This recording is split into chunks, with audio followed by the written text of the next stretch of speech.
Raider Nation, what's good? Jesse Merrick here. Welcome into another episode of the Silver and Black Sports Network podcast. And man, do we have a lot to talk about today. The cutdown deadline has officially come and gone, so we're diving into the initial 53-man roster for the Raiders. We'll get into who's in, who's out, and why. There's some surprising ones in there. Plus, all the other crazy stuff that went down in Raiderland as well. They traded for Kenny Pickett. Jakobi Meyers asked for a trade, and they're bringing Amari Cooper back into the fold. Like I said, a lot to get to. I'll offer up my take and insight on all of that and more.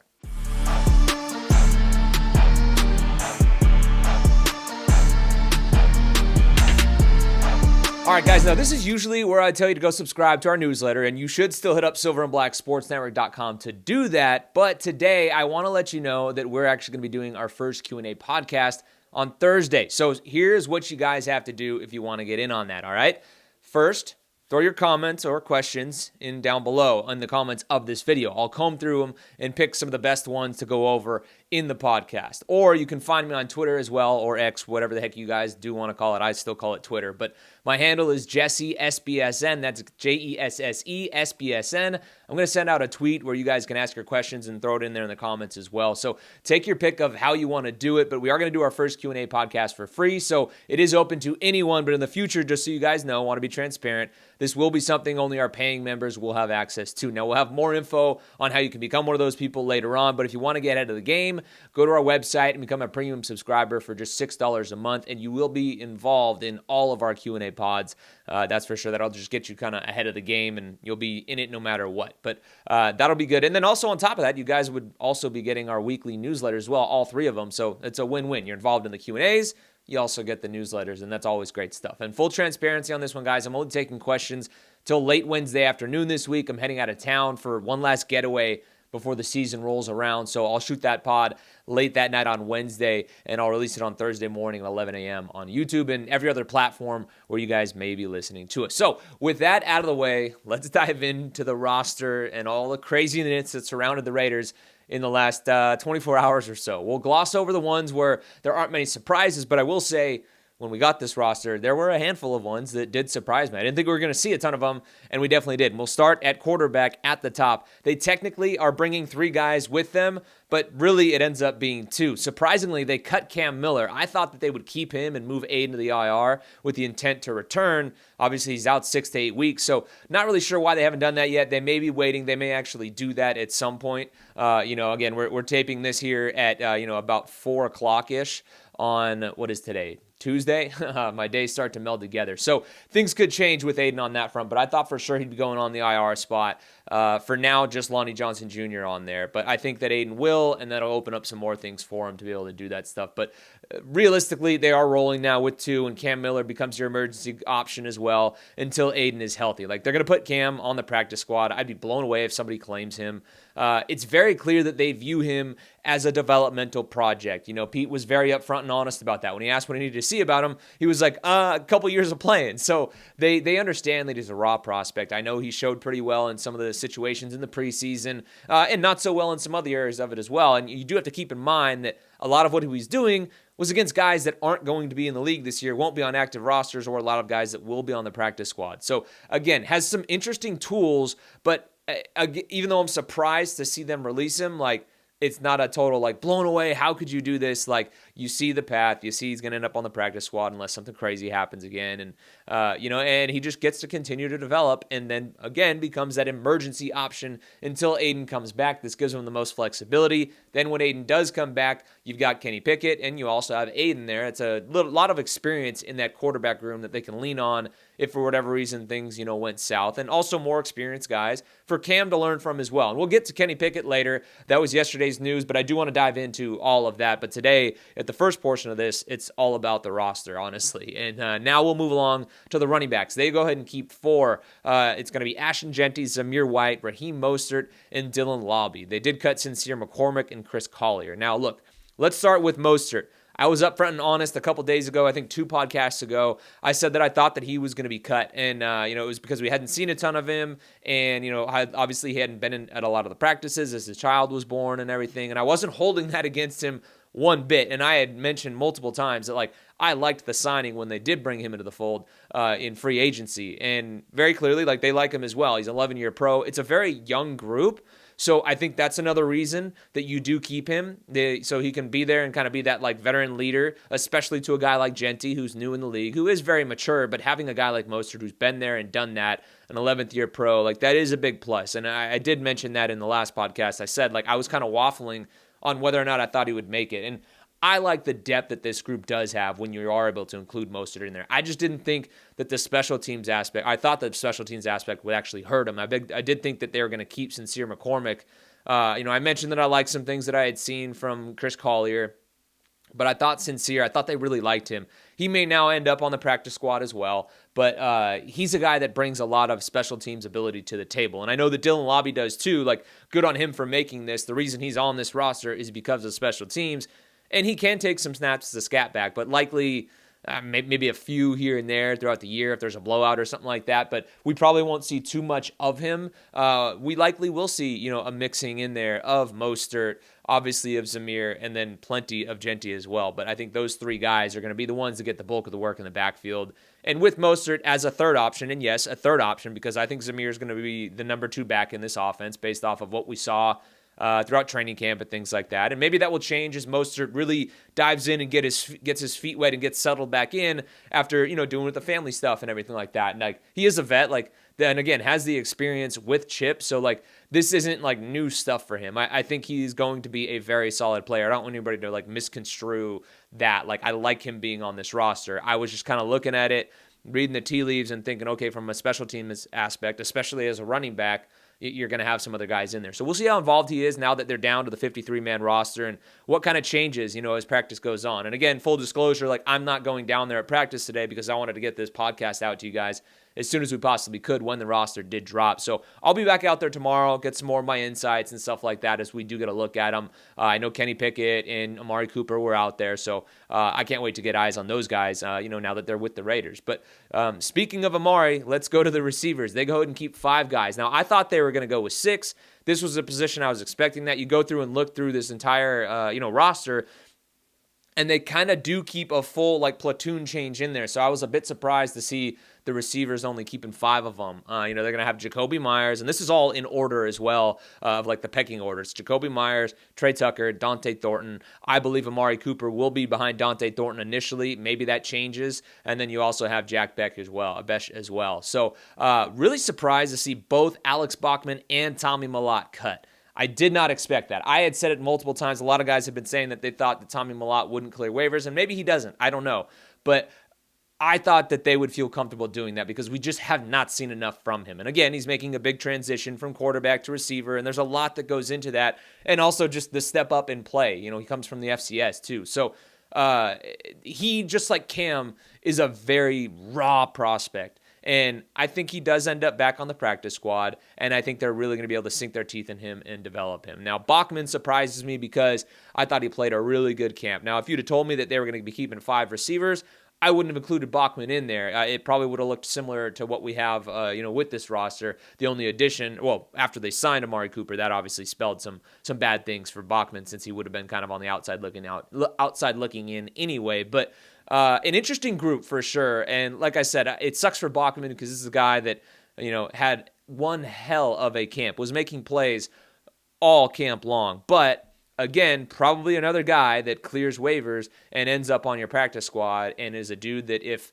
for whatever reason one of those top 5 guys goes down, well, you go ahead and slot him in there and he can make some plays for you if need be. So really, as I go through this, and I'll probably say this a couple times, I think just a lot of shrewd moves by this staff when you do look at the final roster. Like, they very clearly know what they're doing. They're getting paid to do that. But and it's very clear, you guys as fans have more trust in them than you have in any other staff before. And for me as a media member, I think I trust or at least agree with a lot of their decisions more often than not. We'll get into more of that on the most recent moves of where I disagree a bit here. But, the Booker one, for instance, I disagreed on that trade, but it very clearly has worked out and has been right for them. So this just seems like good moves all around for the team in terms of who would clear waivers and all of that stuff. So far, even though there are some surprises, nothing that I'm like, man, I can't believe they did that, So again, just a bit surprised with Bachman. I thought this would have been the move or the year that he made it in there. But again, keeping 5, totally see it, especially with the addition of Cooper in there as well. So an interesting receiver group. And like I said, we'll get into Cooper towards the end of the podcast. I want to get into what his usage could look like and how the dynamic maybe between him and Thornton could look like. That's going to be an interesting one for sure. So do make sure you keep on listening. That's called the deep tease for you. Also, now we got to move along to the tight ends, okay? They're keeping 3 of them. We've known that from the jump. Obviously, Brock Bowers, Michael Mayer, and Ian Thomas. Now, Carter Runyon is a very interesting and intriguing practice squad guy. He made a handful of plays when he was working with Cam Miller in practice and stuff like that. I really liked what I saw out of him, and I would imagine he ends up back on the practice squad as well. I liked what he brings to the table for sure. And again, in that tight end room, like that's a very deep group. All 3 of those guys are going to see time. I think we're going to see Ian Thomas a lot more than maybe many fans or people, outside of Vegas media would really understand, because they like what he brings to the table. He's versatile. He's big. He's athletic. Like, I don't think 13 personnel is completely out of the question. I think we definitely will see that. Probably it consistently, not like every game. Don't go ahead and like run with that when I say that, but I think much more consistently than you would see that on like other teams or in situations where like it's a run only. Like they can definitely pass out of that one. And that 13 personnel could look different, where maybe you have both Brock and Mayer split out into the slot, and then you have Ian Thomas lined up as the true inline tight end, or vice versa with one of them. Like, it brings a lot of versatility to the table for those guys. So I really, really, really like what the Raiders have in the tight end room, and I'm sure Chip and Pete and all those guys do. Like, that is a very interesting group, and there's going to be a lot of interesting looks that they can bring to the table with those guys. So again, no surprise there, but I love what they have in the tight end room. Now, moving along to the offensive line, a bit surprised to see them keep 10 guys here. They go again with the full first group and second group, and I get it. But I thought maybe we would see 9, and they would kind of mix some pieces together and things like that on that second unit. But again, totally get it. And look, it's a war of attrition, especially in the trenches. So you want to have that like complete line change, if for whatever reason you need to. But I think from a practice standpoint, this makes the most sense for sure too. So anyway, they're going to be going with Colton, obviously at left tackle. You got Dylan Parham at left guard. Jordan Meredith is going to be at center. JPJ, the starter, at right guard. And then DJ Glaze at right tackle. Now, one quick thing on JPJ. Pete did mention the last time we spoke to him after the preseason game that day one in New England, JPJ is going to be the starter. Like, he kind of wrote that in there, but didn't say like the starter going forward. So still kind of wait and see in regards to Alex Kappa and how that competition goes. Having said that, I do think JPJ locks that down. I think he ends up being the guy week 1, 2, 3, 4, 5, 6, all the way down as long as health permits. I just think it's too little too late for Kappa, and I think JPJ is a better player at this point as well and has a much higher ceiling. Obviously, Kappa's at a different point in his career, but I really like Kappa as a depth piece for this team, that's for sure. Especially with the way that they've kind of moved things around. Initially, when they signed him, I thought he was going to be the starter at right guard and Jackson would be the starter at center. I thought Kappa would beat out Jordan Meredith for that right guard spot. Obviously, we all know what happened. They moved Meredith over. JPJ then goes over to right guard. And then now Kappa becomes your first guy off the bench at those guard spots, and that's really good depth, because the depth is kind of lacking, I think, with this second unit. If there's any injuries for this offensive line, it could be a little scary. I'll just say that. Like, again, I like Kappa. Thayer Munford's a guy that's played some ball, but I don't think you want him out there starting, and then outside of those two, like, I feel good about both of those guys, but you just don't want to see any of them go in there. But I think if it gets past that and you got to see like Caleb Rogers or Charles Grant or even Will Putnam in there, that's the part where you start to worry a bit, because we saw the struggles that group had, particularly on the interior of the second offensive line when they were out there. So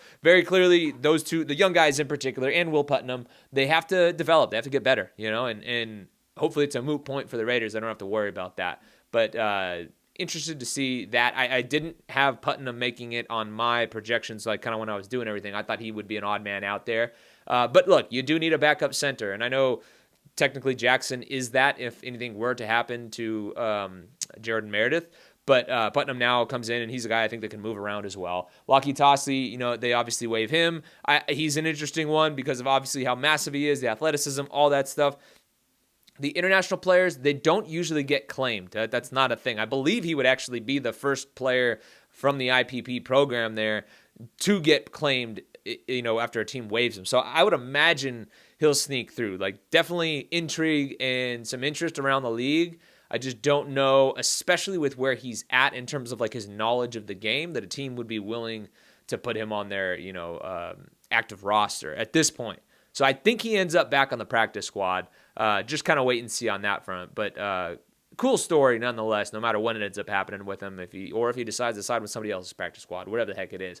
But I like what the kid brings to the table. His attitude's awesome. We had a fun time talking to him. But moving along to the defensive line, 10 guys. This one, again, no real surprises. Obviously, Max Crosby, Adam Butler. You have Thomas Booker the fourth. You have Kuntz out there as well. In the second wave, Tyree, Jonah, Leki Fotu, who I be honest with you, I wasn't super confident that Leki Fotu would make the roster. I thought maybe they'd have 9 guys in this one. I thought he might be the odd man out. He comes back, obviously plays a ton in that preseason finale, and I thought he looked good and maybe saved himself a spot on this roster. And I like what he brings to the table. I think in terms of a depth piece, like really, really solid depth piece for this team. Especially when you look at the youth that is around him, like Jonah, very unproven. Tyree, is he turning the corner? We don't really know just yet. And even Thomas Booker, like, he's still a young guy. I think he's going to be a really good player for this team, but he is still a young guy. So I like what Leki Fotu brings to the table as a depth piece for the Raiders. Very interesting. Between the two young guys, JJ Pegues and Tonka Hemingway, I like Tonka Hemingway's game better. I think he flashed more throughout the preseason. I think this staff likes him more. Max has talked to him. I asked him about it. He said he thinks he's as high on him as anybody, and so Tonka's got some interesting things that he can do. He has mixed in with the ones here and there. Obviously, now that they're in regular season mode, that's probably not going to be the case.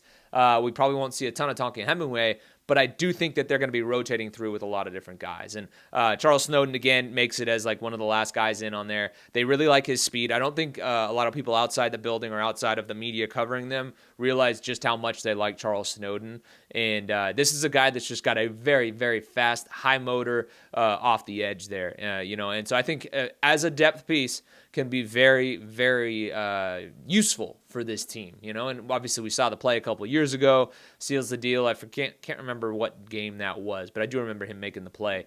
But regardless, I really like this defensive line group, probably as much or like right there with the tight end room. There's just so many options for them. I think Patrick Graham is going to be rushing in waves in a big way. He's talked about wanting to do that for so long. I think this defensive line is going to be really, really good, and it's going to be the strength of this team. And the fact that they've got Max, who's going to play like 1 million snaps, and then they can just like rotate through a ton of fresh bodies, that's going to be huge for this team. And so I really do like the depth that they have. I think, like I said, in the preseason, we saw them dominate many times in the game against the 49ers and then in the preseason finale in Arizona. So like, I think you guys should feel really good about what you have there. And it's very like heavy in terms of the D tackle group. A lot of D tackles in here, but like they're not true D tackles. They're going to be sliding around a lot. So like if you guys are looking through the roster or watching this and kind of playing it in your head and thinking like, why do we have so many D tackles? A lot of these guys are going to be moving around so much that they're not like that true D tackle. They'll play, nose technique. They'll play nose. They'll play 3 technique. They'll play on the edge. We've talked about the fact that they have that one look where they move Adam Butler out on that edge spot. Like he's so twitchy and athletic, even for a big guy, and has that first step that's so fast that I think he can play really well on the edge in some of those positions or in some of those situations when they go a little bit bigger. So, I think it's just an interesting group, and I know I keep saying interesting. That's like my word of the day on every podcast, but I really do like what Patrick Graham and these guys have at their disposal along the defensive line, and I'm really interested to see how Tonka Hemingway progresses throughout the entire season. He's a very, very intriguing prospect going forward. Now, in terms of linebackers, they're taking 6. I thought they would keep 5. Like, obviously, we know in today's day and age in the NFL, you're not exactly rolling out 4-3 sets all the time, but they keep 6 of them. Was definitely surprised about that. I thought they would have gone with 5 and maybe use the extra spot here in that receiver room or even at corner or something. I was not expecting them to keep a full 6, but they go with Landon Roberts, Devin White, and Jermaine Pratt. Those will be their top 3 guys when they go into that 4-3 look, which I don't think we'll see a ton, but I do think they'll get some good look and good work out of Jermaine Pratt. They do like those 3 guys. Again, the big thing for them is just going to be in coverage. How do they fare? But in terms of depth, you're not going to find a better guy in the linebacking core around the league, I think, as a depth piece as Jamal Adams, because I think he's going to have a couple different packages. You're going to see him come in there in the nickel. You're going to see him be your dime backer. You're going to see him used in so many different ways. And God forbid, as we get to safeties later, something happens even worse at safety. Like, you can also move him back there. They do like him as a linebacker. He is a linebacker. That is the only thing he's done with this team. But he can be like your emergency option, back on the back end if need be. But I've really liked what I've seen from Jamal. Again, he's not going to be a starter. He'll be rotated in, but I think his snap count's going to be higher than a lot of people probably think. So keep an eye on how they use Jamal throughout the season. That's another exciting thing that I think Patrick Graham is going to really like messing with. It just brings so much versatility matchup-wise. Another one of those positionless type players. Now, again, Tommy Eichenberg, Cody Lindenberg, I thought it was kind of a toss-up between those two. I thought one of them would make it. Instead, they both make it. Young guys with some stuff to work with, some tools to work with. Obviously, Amari Gaynor, I had been really honest and upfront about it, just hadn't seen a ton from him. I really liked his game. I believe it was last year at training camp. And so this year I was hoping to see more from him, hoping to see him take that next step. And he just didn't. I didn't see a lot of him at practice, didn't catch my eye a ton, and then in the games either, and so I think the writing was kind of on the wall. I felt like he was going to be cut, and that sucks because I do like what he brings to the table. Seemed like a good dude, was real vocal too. So we'll see what happens with him, but Amari ends up out of there again though, keeping 6 linebackers. Bit of a surprise to me on that front. Now at corner, they go and keep 5 of them. No real surprises here in this group. They go Eric Stokes, Darian Porter, Caillou Blue-Kelly. Their depth really is going to be DeCameron Richardson and Darnay Holmes. Now, Caillou Blue-Kelly likely going to be a depth piece as well, but an interesting little nugget there at one of the last practices before he started being held out with that hamstring issue is that he was taking some reps at nickel. So I do wonder maybe he takes Darnay's spot as the primary nickel corner, and Darnay has the ability to play inside and outside as well. So that bears playing into a factor as well. So Darnay can do a lot of things, but Caillou, gosh, I keep doing that from time to time. Caillou playing in the slot is a very interesting look. I think that's a way that you can kind of sneak him out there with the starters, because I do believe that Darian Porter ends up being the guy. I think Darian's going to play a lot, and I think he needs to. We saw in that last preseason game, he gets beat for the touchdown there. Pete's talking to him on the sideline. Like, he just needs reps. Pete's not afraid to play them. I think fans are probably going to get real frustrated with Darian Porter in the early portion of the season because, he's probably going to get beat from time to time. If I'm an offensive coordinator going against them, I'm going after him. And I know you don't necessarily feel amazing about Stokes either, but I liked what I've seen from him as well. So teams will probably attack both of them. Having said that, though, you're definitely going to go after the young corner and make him prove himself, especially a guy who is making the transition to corner as well after having been a receiver for a handful of years too. So, but having said that, I think he's going to be a quick study. I do like what he's got. I think we'll be talking about him next year, maybe looking back and thinking wow, this guy really finished strong, or in this chunk of the season, he really made some plays. He's a guy to keep an eye on, So, and I think Pete and them, again, really like him. He's got the frame. He has the speed, all that stuff. Pete's really talked to him about his fundamentals and said how much he likes that side of his game, which is great, again, for a guy making the transition to corner and trying to learn it all and figuring it out at this stage. So, going to be real exciting to watch how he develops throughout the years for sure, or throughout the year for sure this season, and just kind of what his progress looks like. But again, one of the very intriguing things is going to be what happens at nickel, who ends up being the primary guy. I think they are going to be in that big nickel look a lot more, like we talked about when Jeremy Chin lines up there in the slot. But when they go to that true nickel look, who's it going to be? Is Kai going to be the guy that jumps out there after he's taken some reps there? Is it going to be Darnay at first, and then maybe as the weeks go on and Kai gets healthy fully and is able to really sink his teeth into that role, does he end up being your primary guy? They really do like him, and he has done nothing but make plays ever since he's gotten more looks. So I think they're trying to be hey, look, how can we get this guy out on the field while still getting our guy in Darian Porter a lot of reps and practice and work? Because, again, his learning curve, he's got to get that going. So keep an eye on that, and anything we see, we'll let you know as far as that goes. Another interesting name to keep an eye on in terms of a practice squatter, Greedy Vance, undrafted guy at SC. Obviously, we know the tie to Pete and everything, but I really liked Greedy's game. I didn't expect him to make the roster, but I liked his game. Keep an eye on if he ends up back on this practice squad, and as a developmental piece. Maybe we're talking about him next year, or maybe if there's some injuries, he gets called up, and he's a guy that showed some ability and showed some playmaking ability in particular throughout practice. I liked what I saw out of him. One guy that I, just overall, again, didn't expect him to make the roster, but JT Woods, I'm a little bummed to see how things worked out with him. After he first initially joined the team and was working exclusively at corner, I just really liked the physicality that he brought to the table. It really caught my eye. And then as things wore on, he did get some work with the ones, and he was kind of in the mix, and then slowly trickled down, and then you didn't really see much out of him. And again, so the writing was on the wall, but I just liked the fact that he was a corner that had previously played safety, so he had that positional versatility, all that stuff. In my head, before the last, probably 2 weeks of camp, I'm thinking to myself, this is a guy that could make the roster simply because of that versatility, the size, the physicality that he plays with. He just obviously didn't put enough on tape for him and prove to him that, he should be one of the final guys in there. And again, I like the move to go with Darnay because you do need that true nickel. That's him, and he can also play outside. So like what they did in that regard, but just like I said, just bummed the way it worked out for JT Woods because his game really intrigued me. And then at safety, nothing too insane in terms of numbers-wise. They keep 4. But definitely surprised in who they kept. They go with Jeremy Chin and Isaiah Polamau, and their depth guys are actually Chris Smith and Thomas Harper, not Terrell Edmonds, who they just picked up and who was getting some work with the ones and was repping in at free safety as well and had some versatility, all those different things. Now, having said all of that, as I noted, I think there's been a lot of really shrewd moves by this staff when you start working your way through this roster. And in regards to Terrell Edmonds, I get it because there is no way he shouldn't clear waivers.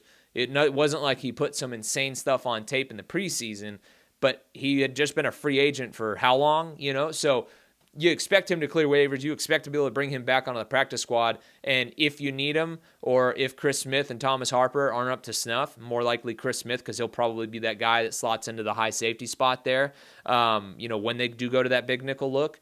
But I would imagine Terrell Edmonds is going to be the first guy called up if for whatever reason Chris Smith doesn't fulfill that opportunity well enough. I thought that Terrell would make it over Thomas Harper, so do keep an eye on that as well as, the weeks go on too. But again, initially just like, whoa, wait a second, like I thought they really liked Terrell, and I don't think that means that they don't like him. I just think, again, it was one of those things where they sit back and say, is he going to be able to clear waivers?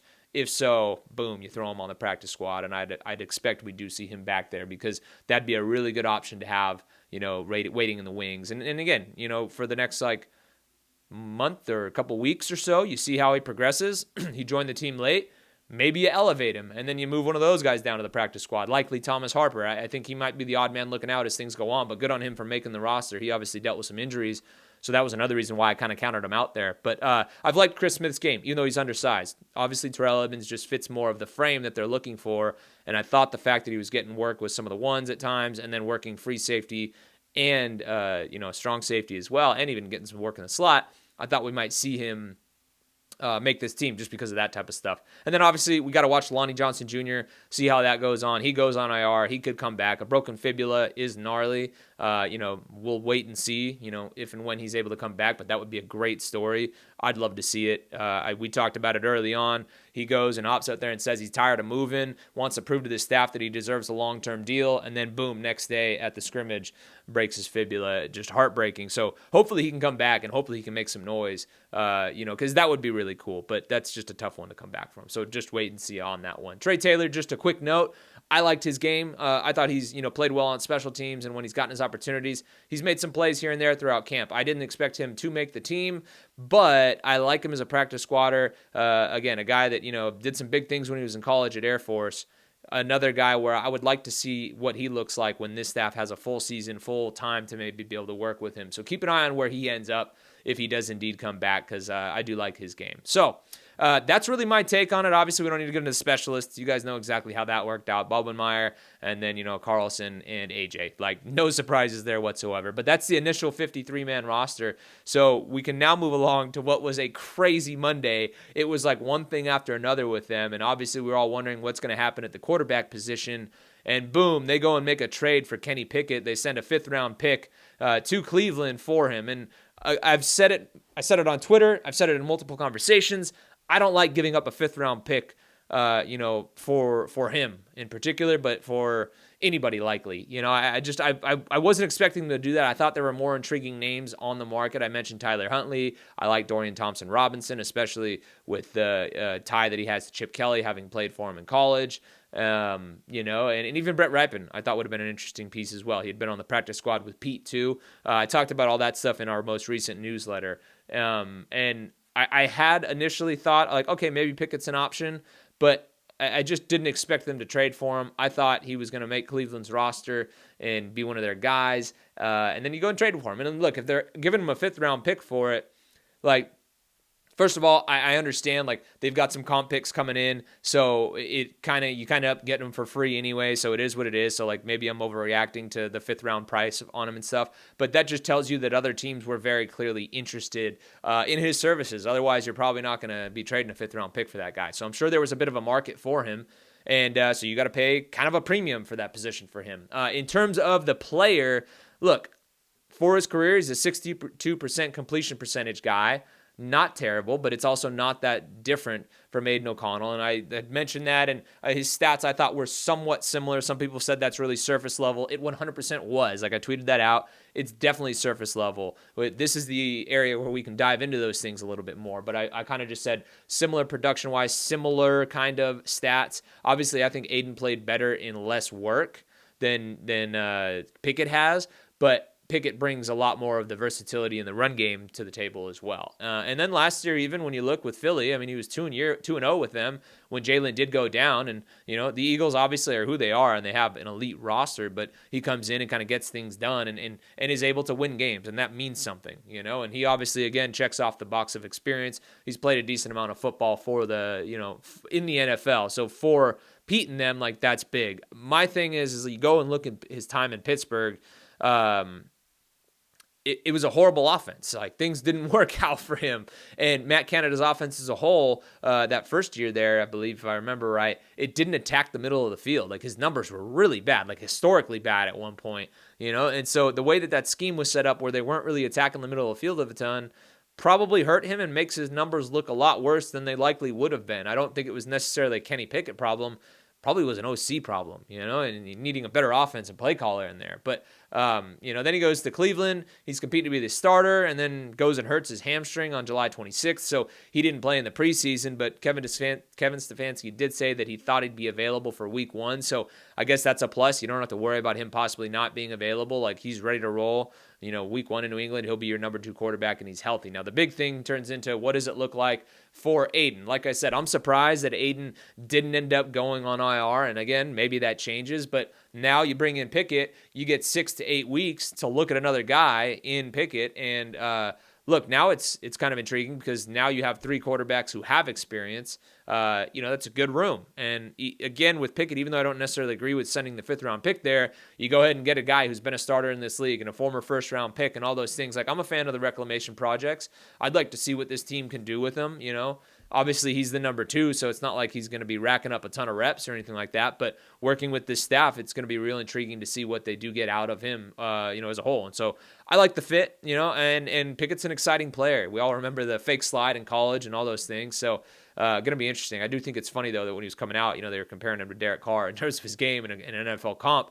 So just a little interesting note there, but real curious to see what they're able to do with him now when they do get their hands on him. And now let's talk about the receivers. A lot of interesting stuff going on Monday, huh?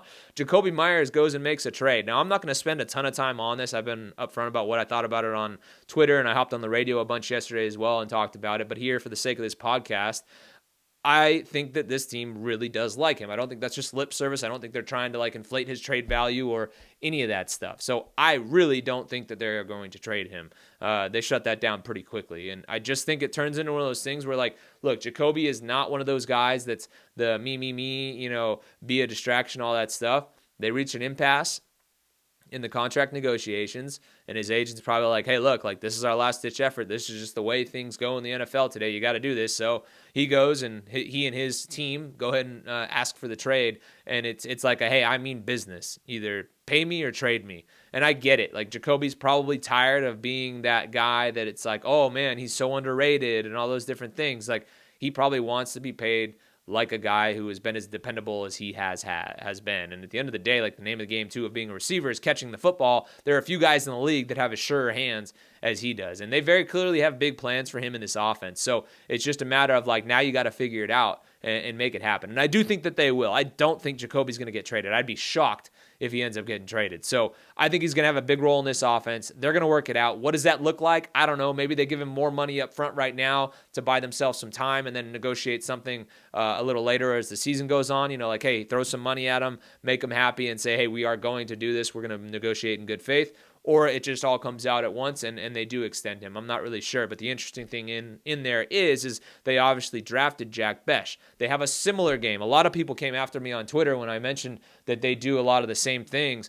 And they were like, their games aren't similar, all this stuff. And like, I know Jack is more of the slot type receiver and all those things. But like Jack has been moved around a ton. He does everything. I don't really care what he did in college anymore because I'm just telling you guys what I saw him doing at practice. He was lining up all over the place. He was outside. He was inside. Like his usage in terms of practice, watching him go with the ones and the twos was very, very, very similar to Jakobi Meyers. So he is the number 2 in that Jakobi Meyers position or that role in this offense. I'm not going to say X, Y, Z, whatever. I'm just saying it's like Jakobi Meyers, and if something were to happen to Jakobi, I think Besh slides into that role in the offense, So that's kind of what I meant is like their roles, their usage, everything is similar in this offense in particular. You know what I mean? So that is an interesting wrinkle with the whole situation with Jakobi. Obviously, I'm sure some teams might be interested, but you're probably not getting a ton in return for him right now. And who's going to trade for him and then pay him? I'd be curious to see that. So I think he's most valuable to this team by being paid and moving forward that way. So like I said, I don't think he's going anywhere. I think they'll figure it out with Jakobi. He's going to be the guy that does so many different things for this staff and for this group on offense. So I don't think people need to freak out too much about that. Now, in terms of the Amari Cooper thing, I was definitely surprised about that. I didn't see that. That just goes and tells you how they feel about their depth in the receiver room. They wanted another veteran guy, and they go and do that. And, he wouldn't have been tops on my list, but I like the move. He comes in. He is a route runner in like every sense of the word. Obviously, that's his game. And then the big thing now is what's his role look like within this group? I do wonder if this, some people, and even myself included, was like, is this in response to the Jakobi thing? I think it might be more into what they haven't seen out of Dante Thornton in terms of the growth. You know what I mean? Because I think Jacoby's safe and going to be that guy. And Amari has lined up in the slot in his career, and it's, who knows, because we haven't seen him in a Chip Kelly offense, so maybe he does slide around a lot more. But I think we do see him outside more. And maybe he takes some of those reps away from Dante Thornton. We as a media and anybody that's watched, I think likes what Dante Thornton brings to the table. We see all the tools that he has. It just hasn't looked great recently. The last, really since the 49ers game, hasn't looked amazing in practice. They've really been struggling to get the deep balls going, and his consistency with his hands just hasn't quite been there. So that's the big question for me with Dante Thornton. Did the staff sit back and think like, hey, he's really showed his youth. We need to give him more time. That's why we bring in a Jakobi. I think that's what it is. And I still do think they're going to be throwing Dante Thornton out there plenty. And obviously we saw him connect in the preseason finale. But leading up to it that week in practice, had you told me that's what it was going to look like in the game, I'd have said, probably not, because it wasn't looking good in practice. And in terms of consistency, I know in recent years it hasn't been the case for Amari, but he has been a consistent guy over the course of his career, really wherever he's been. Since entering the league in 2015, he posted seven 1,000-yard receiving seasons, and that's only second to Mike Evans over that span. I think he's had 10. That kind of consistency, no matter what team you're playing for, no matter who your quarterback is, like, that's impressive to me. And again, it is interesting to note that he's done that on multiple teams, whereas the top 3 guys, so it goes Mike Evans, Amari Cooper, and Travis Kelce are the top 3 guys to do that. There's a much longer list of some guys that are up there. But Amari is second to Mike Evans in terms of the number of consecutive 1,000-yard receiving seasons with 7. But Kelce, I forget what the number was on him. But Mike Evans and Kelce have obviously done that with, I'd say, decent quarterback play for the most part. I think Baker Mayfield's played well. We know about Jameis Winston and what he's done. But then, obviously, Travis Kelce, we know who he has had as his quarterback. So, stay put on, so realize that. Sorry, I got a little something in my throat here, so I'm trying not to cough through everything in here. But I think it's worth noting that he's done it with multiple different quarterbacks and all of those types of things. The consistency has definitely been there for Amari Cooper over the course of his career. And again, like I said, done it with 3 different teams. So it's an intriguing option. Yeah, his numbers have been bad recently. He had some issues with drops last year. He actually had 8 of them. That's obviously not great. You do not like to see that. But I think, and I know drops have been an issue at different points throughout his career too. So we'll see what happens, but again, not 100% sure what his role will be. I think he'd be mixed in there on some deep targets and stuff. We did see that when he was here initially. He did catch a lot of deep balls. So I think my read on it is they bring him in. He's kind of insurance and gives them more time with Dante Thornton too. So I think we'll see Amari Cooper in the mix fairly early. At this point in his career too, he doesn't want to be that guy that's not out there, a lot. And, given the whole situation with the Raiders and all that stuff, and I know he's been a free agent for a while, but he probably doesn't come back unless he thinks he's going to have a good role, specifically with this team. I know there was a little bit of bad blood there, but nothing that money doesn't care, right? And I think this deal can be up to like $6 million for him if he obviously reaches a lot of the incentives and stuff like that. So I like the move. I think you add some, some depth and some experience to your group at receiver there. And he's an interesting piece because, again, another reclamation project. If he ends up being the guy that he has been consistently over the course of his career, your depth just got a huge shot in the arm, and all of a sudden your receiver group that looks like it's, got a lot of young guys, even though I do really like Trey Taylor and what he's going to turn into, now looks like a really solid group for you. So shrewd move again. Like I said, that was kind of like the theme of the day for what the Raiders were able to do in there. But anyway, guys, that is going to do it for today's show. We will be back out at Raiders practice for tomorrow over there at HQ. So obviously that roster, though, it's a living, breathing thing. Things will change day by day. So as we're there, we will do our best to keep you guys posted, throughout the week and over the weekend to see what happens. Obviously, like I said, I'm going to be leaving. I won't be at practice on Thursday. Going to be heading out of town. It's my mom's birthday, so got to, celebrate mom for a couple days before the season starts. But again, we'll be tracking everything, from the road, and if anything big happens, we'll drop another podcast, or you can follow us on social. We'll drop some quick videos and things like that. But again, like I mentioned at the top of the show, throw your questions down below, in the comments for our Q&A podcast, which I'll be shooting on Wednesday and dropping on Thursday at 11 a.m. I'll give you guys about 24 hours or so, to hop in the comments and get those things. And then we'll start to do it. I'm excited for that. I'm excited to answer your guys' questions. I think it'll be fun. It'll be our first one, so go ahead and get those ones in there. Ask some good questions. Give me an opportunity to really dive into some things because I love hearing what you guys are interested in and what your questions are about this team, because I think that makes it more of a give and take, and I like having that interaction with you guys. And as I do always mention, if you are not already subscribed to our newsletter, you got to head to silverandblacksportsnetwork.com and do so. Make sure you subscribe. You can sign up for our free version, which gets you our Friday edition of the newsletter, or for just $6 a month. It's only $6. That's a really good deal. You gain access to all 3 of our newsletters dropping on Monday, Wednesday, and Friday mornings at 6 a.m. Obviously, our newsletter coming out on Wednesday morning, depending on when you're listening to this, but it is coming out on Wednesday morning. We'll have much more on the roster and some more takeaways from that. So if you guys sign up for it, you'll have access to that. If not, just the Friday one. But do subscribe either way. Even if you just do the free one, I really appreciate that because that helps us out a ton to grow our reach and everything like that. And like I said, we have a lot of fun with those newsletters. So as always, too, do make sure you like and subscribe to this podcast wherever it is that you are listening to us. If you like what you heard, hit us with that 5-star review and leave a comment as well. We always appreciate you guys. You guys have been awesome. The comments have been off the charts, throughout the videos and everything. It's been really cool to see the growth and the support that you guys are giving us. And, I've said it multiple times. We're going to continue to collaborate with people and bring more people on the podcast and everything like that as the weeks go on. There's a lot of folks I want to bring on, but I am excited to start diving into the regular season stuff and start talking about the real game. So it's going to get fun, man. We're going to really grow this thing and keep pushing the envelope. But anyway, guys, we will catch you later. Thanks again for watching.